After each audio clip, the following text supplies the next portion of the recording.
Why do you look for the living among the dead? He is not here. He is risen. Those are the words that those women heard on that first Easter morning when they entered the tomb. Why do you look for the living among the dead? The problem is they didn't go expecting to see the living, did they?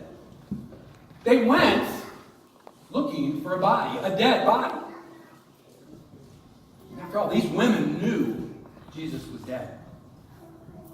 Right? They'd been with him. One of the things we overlook in the Gospels and so many times we forget about the women that are present. We always think of the guys as the disciples, but the Scriptures make it very clear that there was more than just the 12 in there, and these women were extremely important disciples.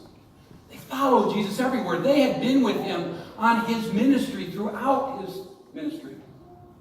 They witnessed him be arrested. They witnessed him on trial. They witnessed his crucifixion. They were there. They followed Joseph of Arimathea, we're told, and saw where he laid the body in the tomb, the dead body. And they went expecting to find a dead body. And they're asked this question, why do you look for the living among the dead? No wonder they were perplexed, as Luke says. They were confused.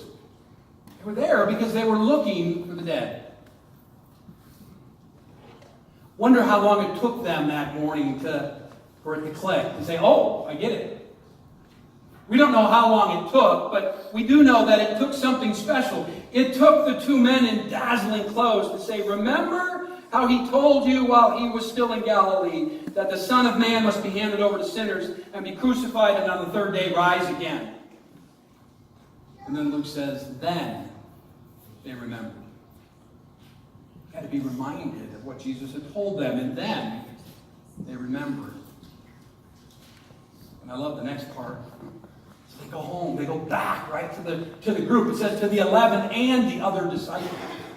And they tell them this incredible story. He is risen. And the guys say, nothing but an idle tale. They didn't believe. They doubted. I wonder how many of us came today fully expecting to experience the risen Christ. Did you come here expecting to experience Jesus Christ alive and well?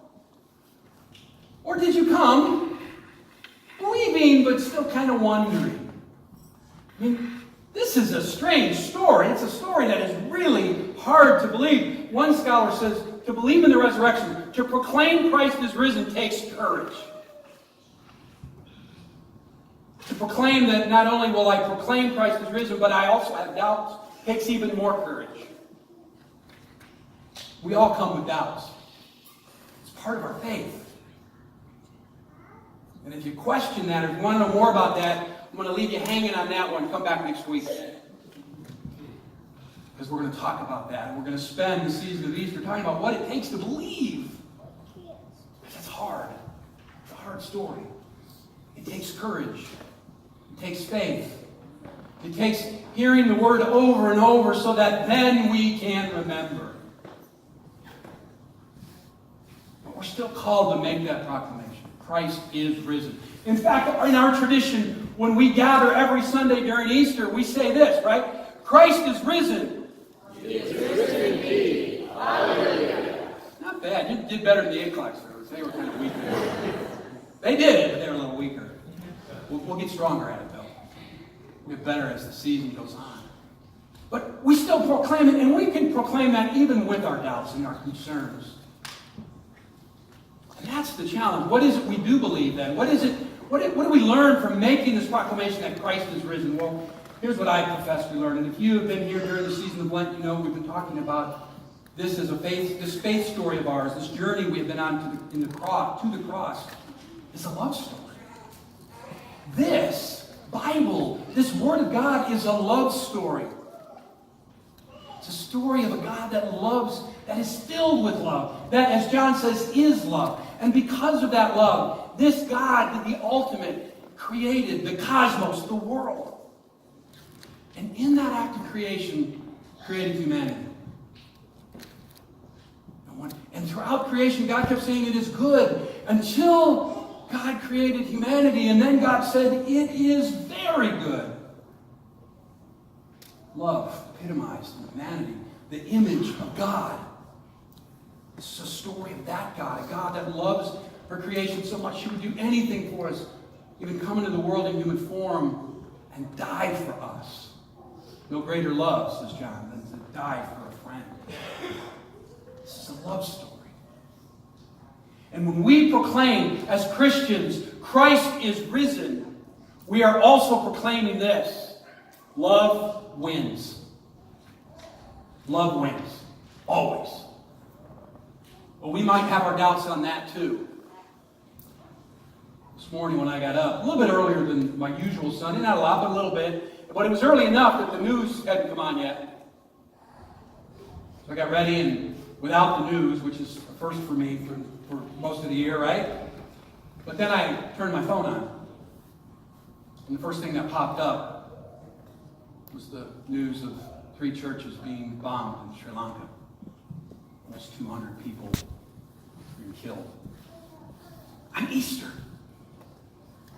It's hard to believe love wins. But the truth is, love does win. And we mourn with our brothers and sisters in Sri Lanka. We mourn with our brothers and sisters all over the world. Because today, people all over the world are attending church somewhere if they're believers. You know, today is the most attended day of church in any day of the year. Even more people come to church on Easter than they do on Christmas. It's the oldest Christian holiday.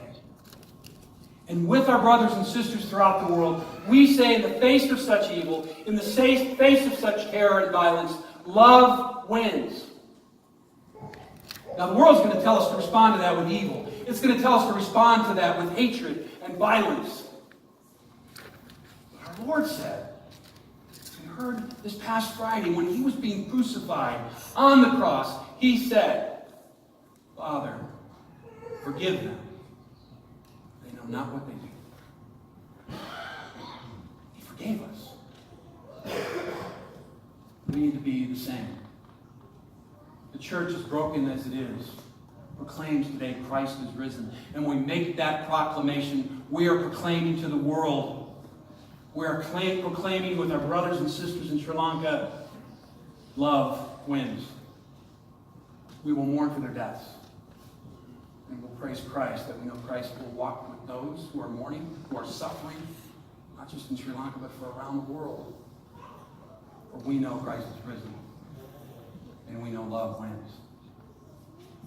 That's our cry today. That's our call today. To be the church, to be a member of the church, challenges us to go into the world and proclaim Christ is risen. When we do that, we are proclaiming love wins.